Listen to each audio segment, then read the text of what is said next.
One of the misconceptions that I think exists out there is that corporate leadership skills are this far-fetched, overarching unicorn that exist away from the creative industries. But what I observe is that the skills required to lead in a corporate setting are just as useful and in some cases essential and already displayed in community music settings.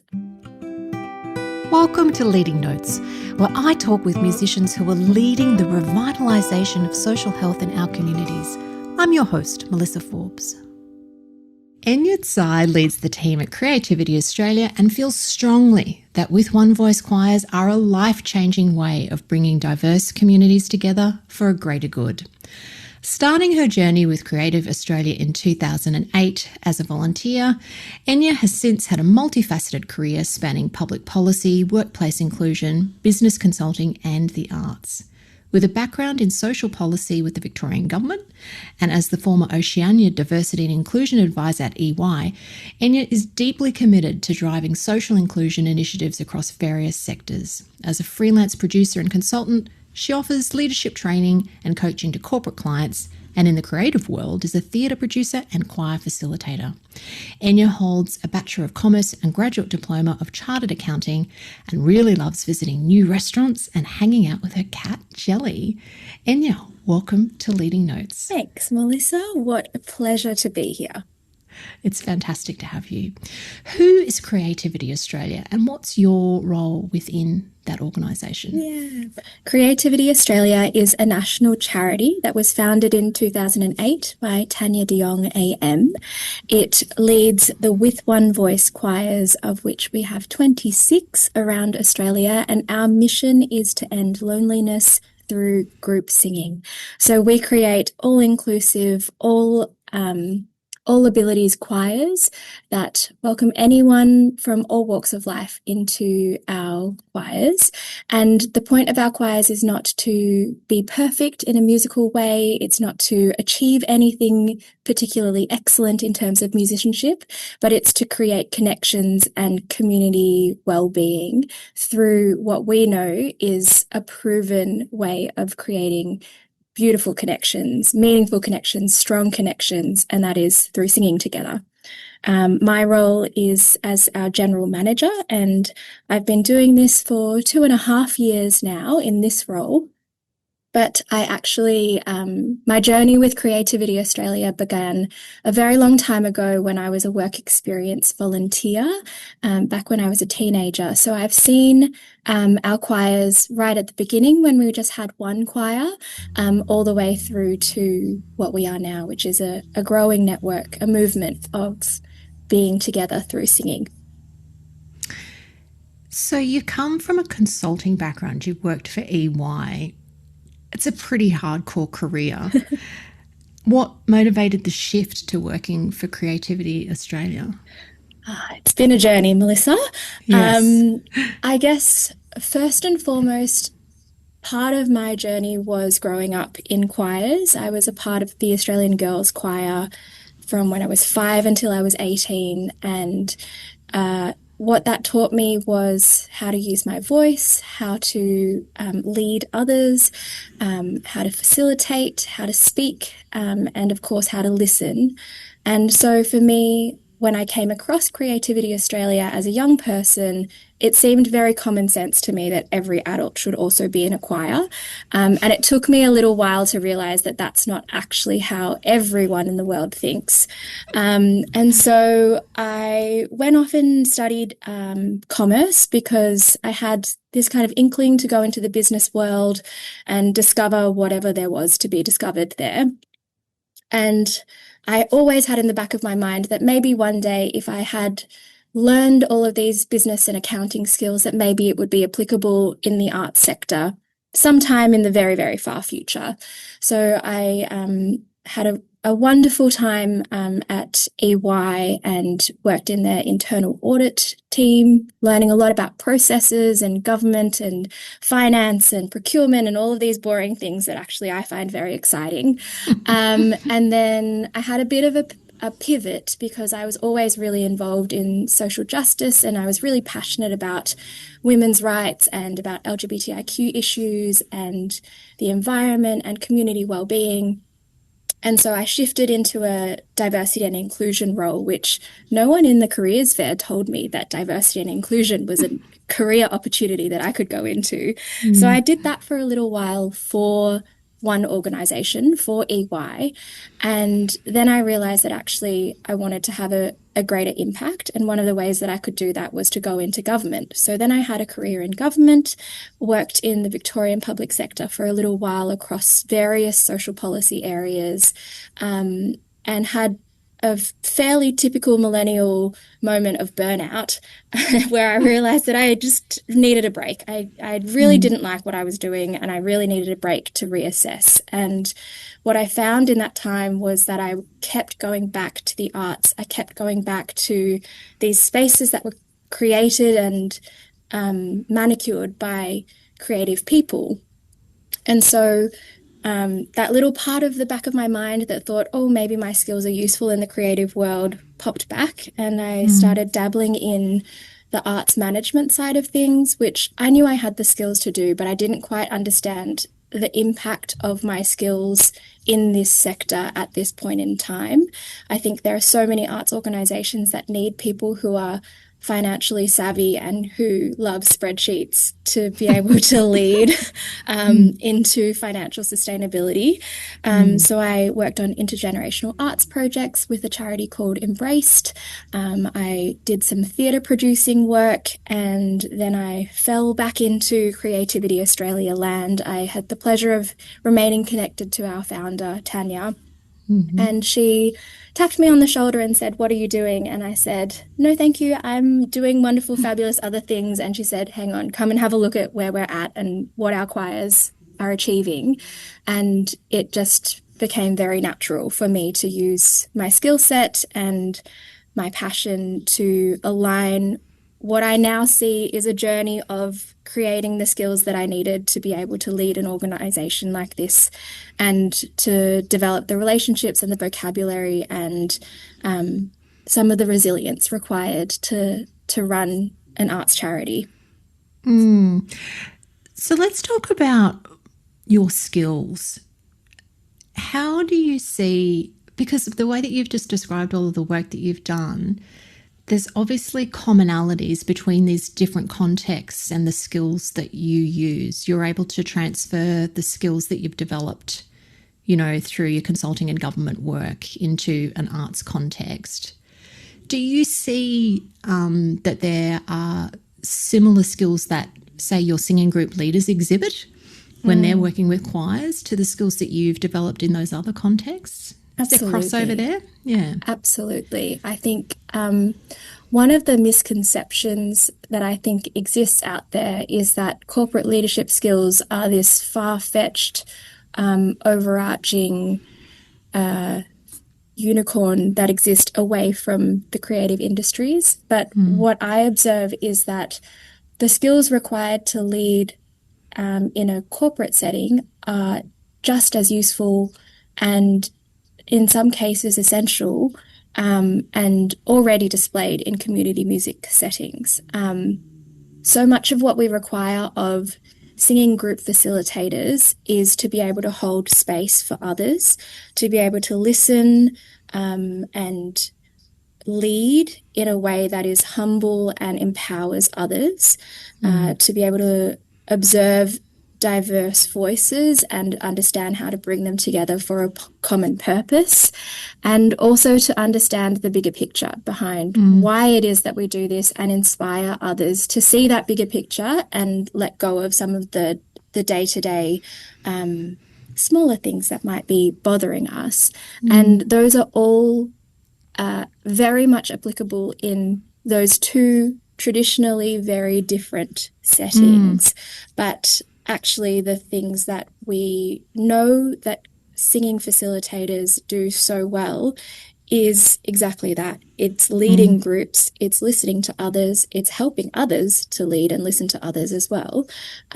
So I think there is much more in common than people would usually expect between the two sides of the coin that I work through. You do corporate training, right? You do leadership training. Do you ever find any pushback or cynicism around that style of leadership that we are familiar with in the group singing world? Do you find some people are a bit skeptical? They think it's a bit too warm and fuzzy. It's not results or outcomes oriented enough, that kind of thing? Yeah, all the time, all the time. But I think in our post-pandemic world, people are becoming more attuned to why those human skills are actually needed, because we had a period of time where we weren't physically together for a very long time. And now, following that, people are seeing that, especially younger people, are craving coming together and being physically together a lot more than they used to. Absolutely, there's pushback, and absolutely, there's the pretty standard set of the negativity that I see is fairly, I've seen it over a long period of time in relation to gender equality or racism or in relation to working from home, all of these different types of things. But there's always an underlying reason behind all of the pushback, and unpacking that pushback helps uncover why people might be uncomfortable with that. People are uncomfortable with this version of leadership because it's different from what they've known. It requires them to be self-reflective and vulnerable, and often people are not wanting to do that. I guess another part of leadership training is that you can only extract what people actually want to be extracted. So if people are open to that being part of their leadership journey, then it can be really transformative. But if people aren't quite there yet themselves, then it's not the right time for them either. So where do you start in your training when you're working with people in that corporate context? Like what's the entry point for you?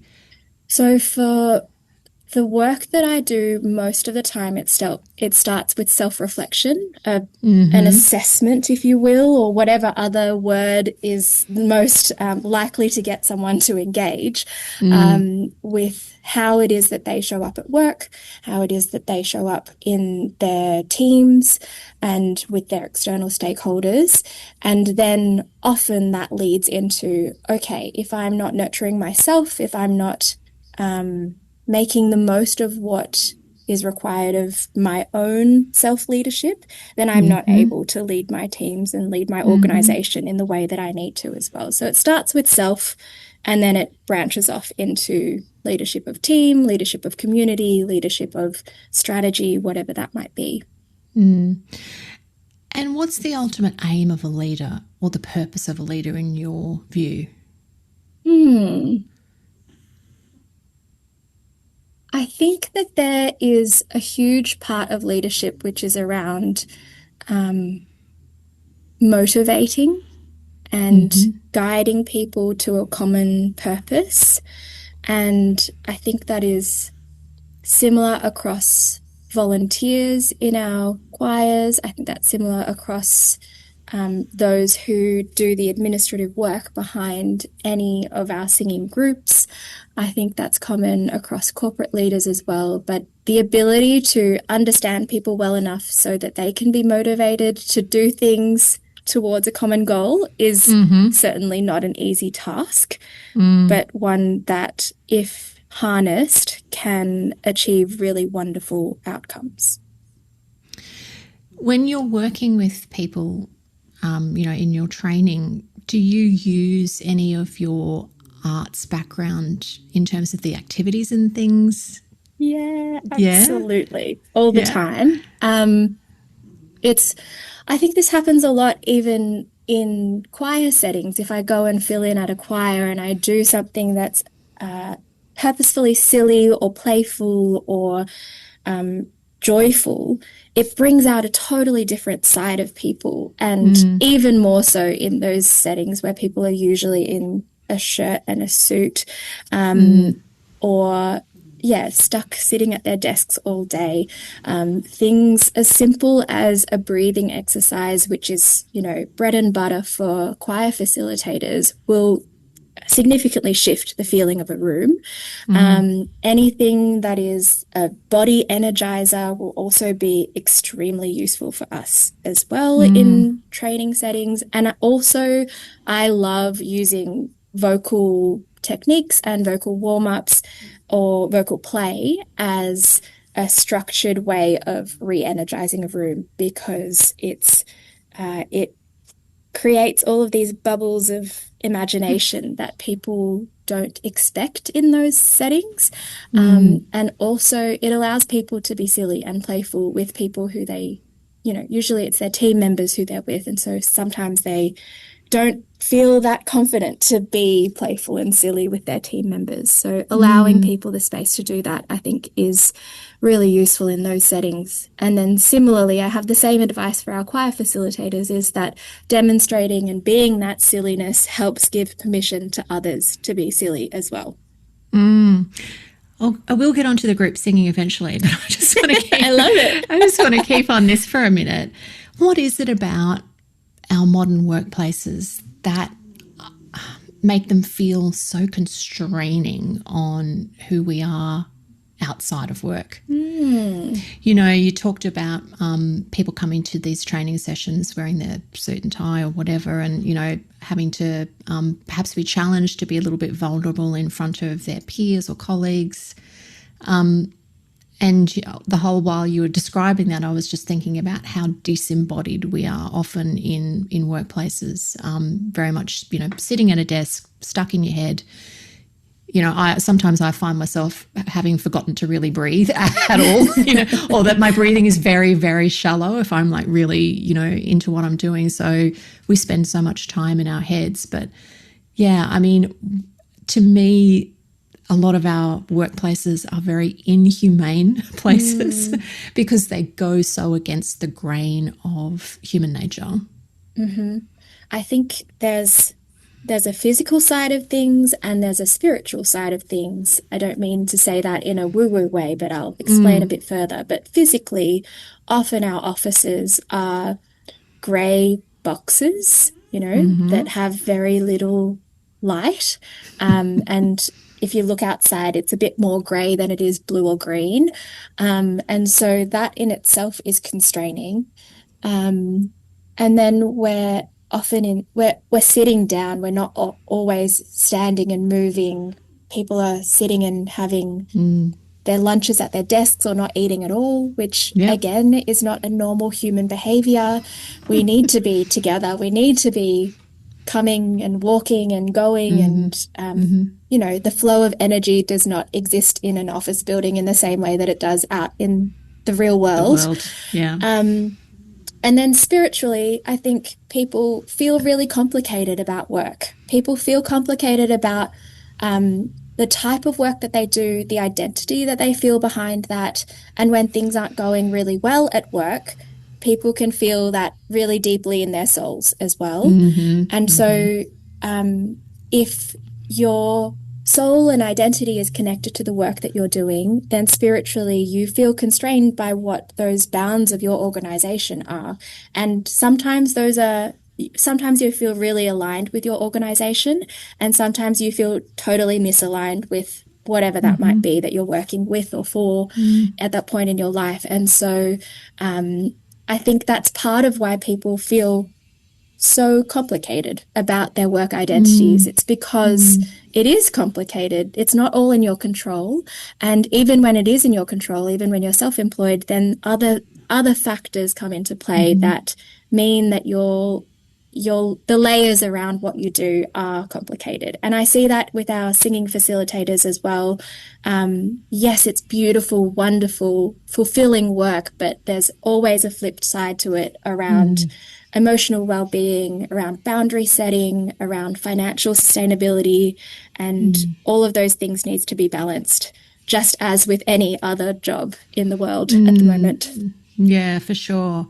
I mean, I think there may be a tendency for some of us to idealise the work of singing group facilitation, and of course we want to talk about all of the positive things that come out of that for the group members as well as the facilitators, but it's a tricky space to navigate, just as any workplace is tricky to navigate. Yeah, exactly right. I think there are always complications with any workplace, and a singing group is a workplace as well.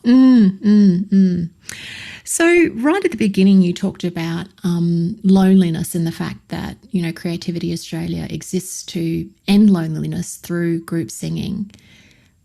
Talk to me about how loneliness manifests in the people you work with in your groups. What does that look like? It's such a good question, because I would say that the majority of the people who we work with would not self-identify as being lonely, because I don't think anyone wants to admit that they're lonely. And there are certain questions that, that the Ending Loneliness Together movement has come up with for us to try and assess how lonely someone might be. But the reality is that those are deep and personal questions when you're asking people.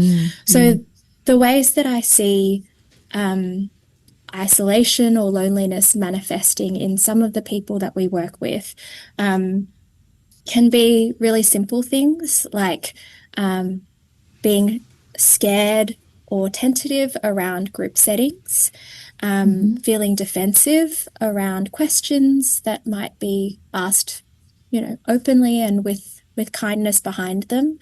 I see as well people pulling back from wanting to interact. We do a supper after every choir, sometimes before, and sometimes the loneliness can be voices in your head that tell you that no one wants to speak to you. And so part of our work is to try and recognize those people that might be feeling whatever they're feeling and welcoming them in. And everyone has different ways of feeling like they belong, but finding those ways to speak to those people.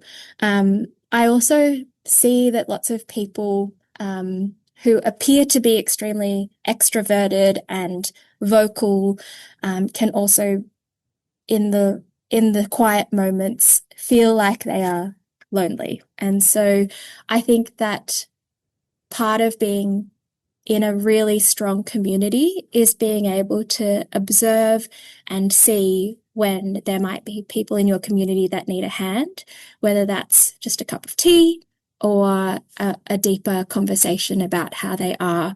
It's never just a question of how are you? There's always more to a question like that. Yeah. So what impact do you see then of creativity having on the people who show up every week? Have you got examples of perhaps shifting someone from being somewhat reluctant to being more engaged that you could tell us about? Yeah, absolutely. I'm just going to think about this answer before I say it so that I don't reveal anything that's personal information. Yes, we have so many case studies and examples of people who have come to our With One Voice choirs and had truly transformative experiences being in our choirs. And I think that starts firstly with people coming along to our choirs, and often they won't have had a lot of experience singing before, or they've had an experience being told that they can't sing, maybe younger in their life. And so there's a huge tentativeness, a common tentativeness around coming to choir. We're really used to that narrative. And the re-entering of coming into a creative space and not being sure how that might be. We also see that often it takes perhaps 6 to 10 tries before someone is willing to even come to a choir. So they might call us at the office 5 times before they even visit a choir, and they might need to visit 3 times over 3 months before they're willing to come on a more regular basis. And that is completely normal, and that is completely acceptable in our model as well, is that you come as you are and you appear as you are. And then what we see is a slow but sure flourishing of people coming to choir, understanding what the structure looks like and feels like, understanding who is in the room at any point in time, what their comfort levels are around staying for a cup of tea afterwards. And eventually, our hope is that people will be willing contributors to the choir and be willing to perform as part of our wonderful choirs, and also be willing to give back to the choirs if that's something that they would like to do. One example that I have is someone who came along to one of our choirs, comes with a carer because they have particular needs.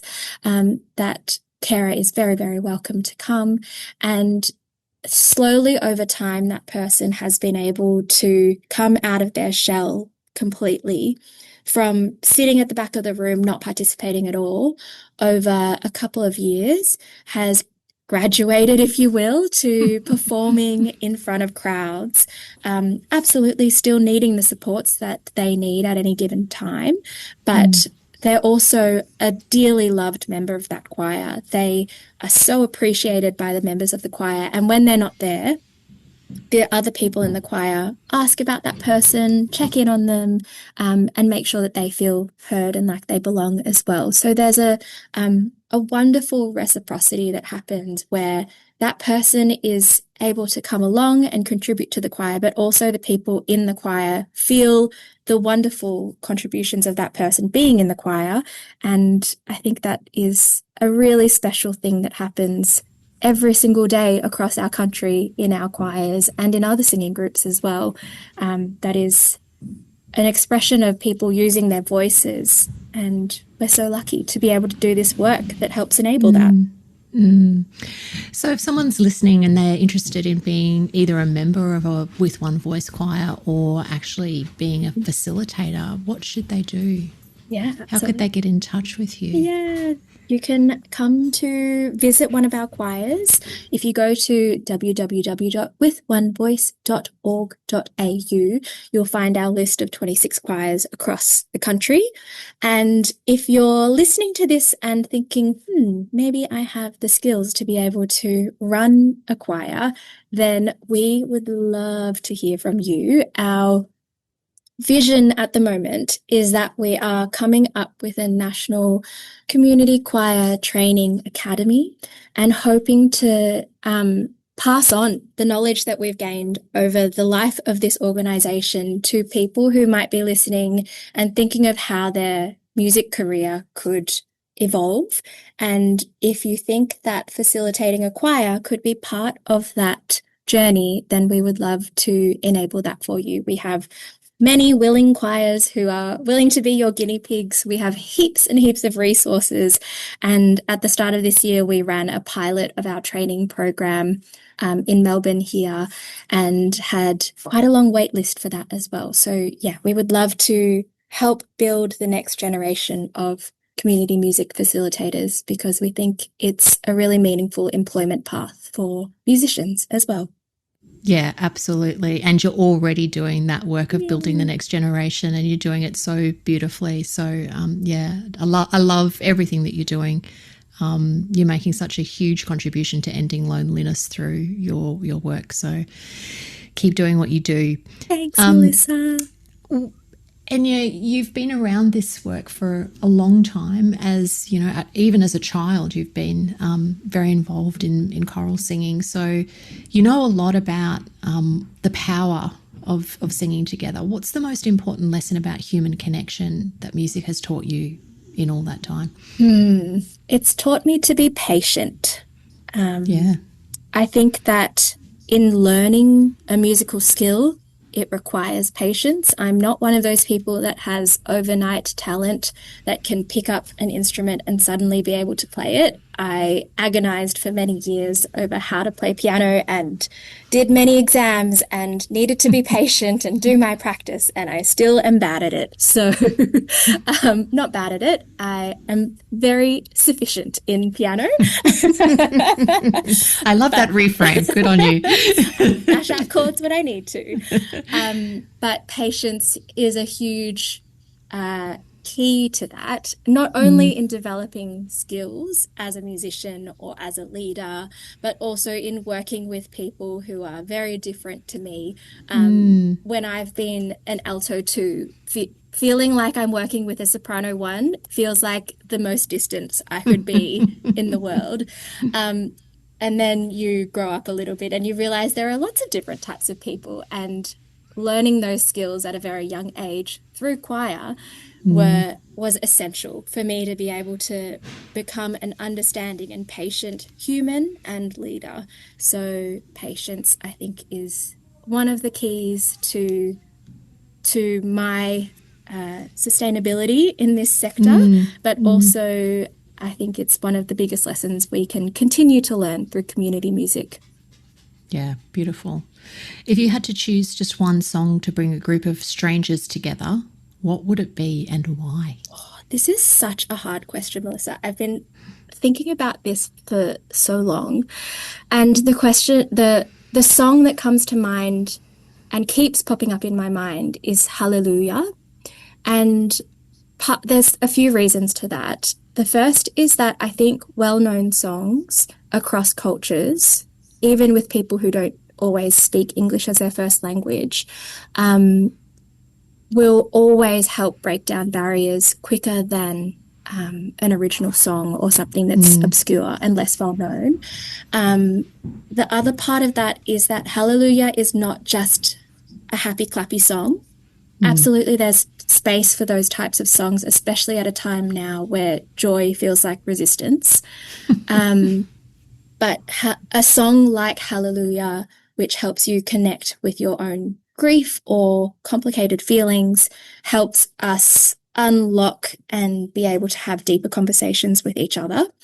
And thirdly, because it's so well known and so universally filled with emotional depth, it allows people to be more in touch with themselves and also therefore be more in touch with the others that they're singing with. So I think if I had only one song to facilitate with a group which I felt like I would like to feel more deeply connected to, Hallelujah feels like a really lovely entry point and exit point. It certainly has had a profound impact, hasn't it, that song? Yeah.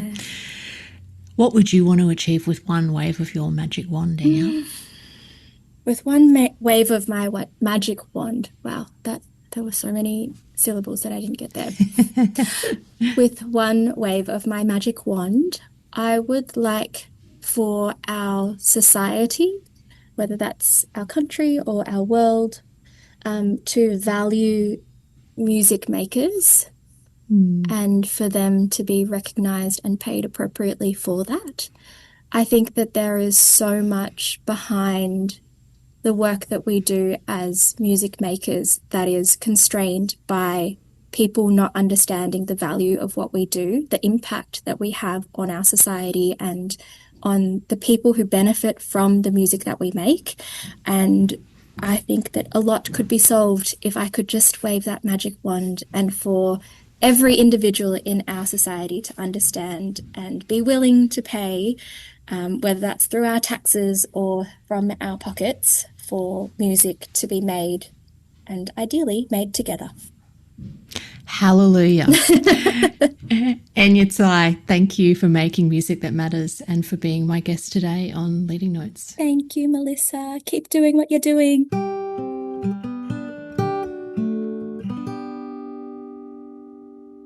If you enjoyed today's episode, please subscribe wherever you get your podcasts and make sure to leave a review. I acknowledge that this podcast is produced on the lands of the Gayabal and Jarowair peoples of the Toowoomba region, and I pay my respect to all elders. Mark Schultes produced the original music for this podcast. Thanks for listening. Now go make music that matters.